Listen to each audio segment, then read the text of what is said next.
Today we shall reflect on the life of Saint Felix of Nola. Saint Felix was a native of Nola in Italy. His father, Hermias, a Syrian, had served in the army and had settled down in a Roman colony in Campania. He had two sons, Felix and Hermias, to whom, at his death, he had left his patrimony. Hermias, the younger one, preferred to serve the profession of arms, while Felix resolved to serve Jesus Christ and distributed most of his possessions among the poor. Later, he was ordained a priest by Maximus, the bishop of Nola, who, charmed with his virtue and prudence, made Felix his right-hand man and counted him as his destined successor.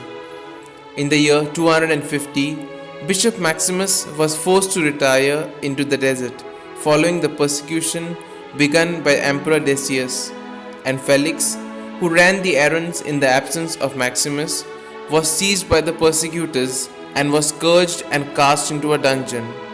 But one night, an angel appeared to him in prison and bade him go to the aid of Maximus, who was in great distress.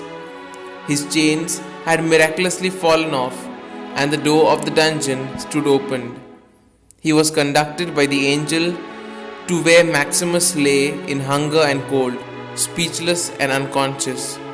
His state was such that Felix could do nothing for him, and so he had recourse to prayer, his only aid at hand.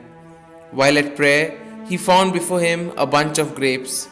He squeezed some of the grapes into the holy bishop's mouth. The bishop regained his consciousness, and according to his wish, Felix carried him on his shoulders to the church in the city.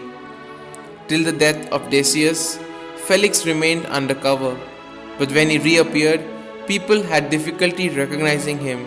No sooner had he reappeared in public with all his zeal, than his persecutors began to hunt after him, thus compelling him to remain for 6 months between the ruins of 2 houses where not even sufficient water was available. Later, peace being restored, he re-emerged in public. He started to till his own land, which was left to him after the confiscation of his property by his persecutors. When Maximus died, people persuaded Felix to the chair, but as he declined, Quintinus was elected successor. Felix incidentally died at a very old age, and Saint Paulinus of Nola erected a basilica in his honor. Many miracles are attributed to his intercession.